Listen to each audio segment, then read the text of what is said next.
یہ شخص ملیشیا کے کولم ایئرپورٹ پر 7 مہینے پھنسا رہا اور اس کے پاس نہ تو کھانے کے لیے کھانا تھا اور نہ ہی خرچ کرنے کے لیے پیسے۔ یہ شخص کس طرح اس ایئرپورٹ سے نکلا اور اس نے کیا کیا ظلم سہے۔ میں ہوں ظہیر اور آپ دیکھ رہے ہیں ظہیر ویوز۔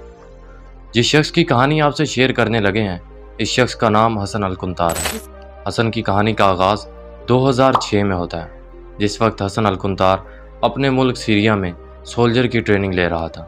جس وقت اس کی ٹریننگ چل رہی تھی، اس کو دبئی سے مارکیٹنگ مینیجر کی پوسٹ آفر ہوتی ہے، جس کو حسن الکنتار منع نہیں کر سکا اور اپنی ٹریننگ بیچ میں چھوڑ کر سیریا سے دبئی چلا گیا۔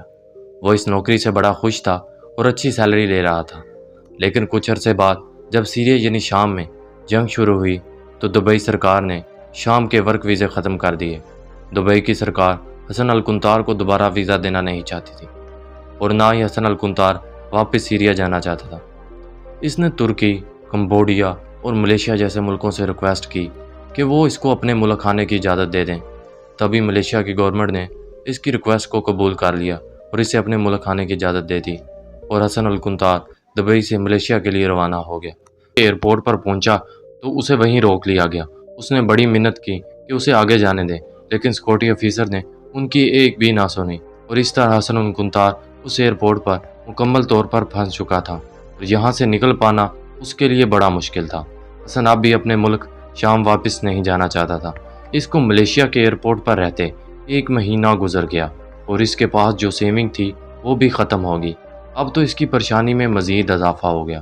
اس کو ایئرپورٹ کا سٹاف کھانے کے لیے کچھ نہ کچھ دے دیتا جس سے اس کا پیٹ بھر جاتا تھا، اور جب رات ہوتی تو وہ اسی ایئرپورٹ کی سیڑھیوں کے نیچے کپڑا ڈال کر سو جاتا اور پھر جب صبح ہوتی تو اپنا وقت ادھر ادھر پھرنے اور موبائل میں گیم کھیلنے میں صرف کر دیتا تھا۔ ایک دن جب یہ فری بیٹھا تھا تو اس کے ذہن میں خیال آیا کہ کیوں نہ سوشل میڈیا پہ آواز اٹھاؤں۔ اس نے ہر روز انسٹاگرام اور فیس بک پر اپنی ویڈیو پوسٹ کرتا جس میں وہ لوگوں کو بتاتا کہ وہ کس طرح اس ایئرپورٹ پر پھنس گیا اور اب تک اس ایئرپورٹ سے کیوں نہیں نکل سکا۔ اس نے لوگوں سے مدد مانگنا شروع کر دی۔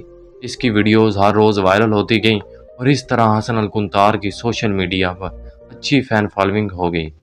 وہ اس قدر مشہور ہوا کہ لوگ اس سے ملنے کے لیے ایئرپورٹ پر آتے۔ وہ حسن کو کافی اور کھانا بھی لازمی کھلاتے۔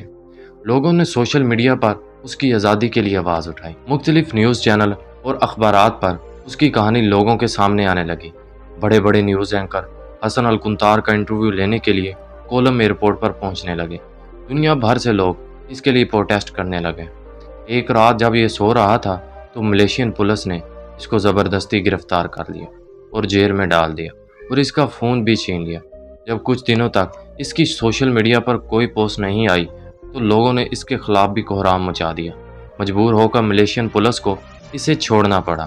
اب حسن کی کہانی میں ایک عورت داخل ہوتی ہے جس کا نام لیری کوپر تھا، جو کہ کافی عرصے سے حسن کو سوشل میڈیا پر فالو کر رہی تھی۔ اب اس کی کہانی نے ایک نیا ٹرن لیا۔ لیری کوپر حسن کو اڈاپٹ کرنے کے کاغذات لے کر ملیشین ایمبیسی پہنچ گئے، مگر یہ کام بھی اتنا آسان نہیں تھا۔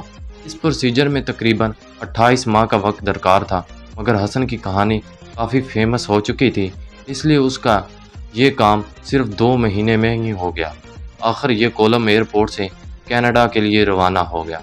اب حسن کے پاس کینیڈا میں ایک گھر، گاڑی اور ایک اچھی نوکری ہے۔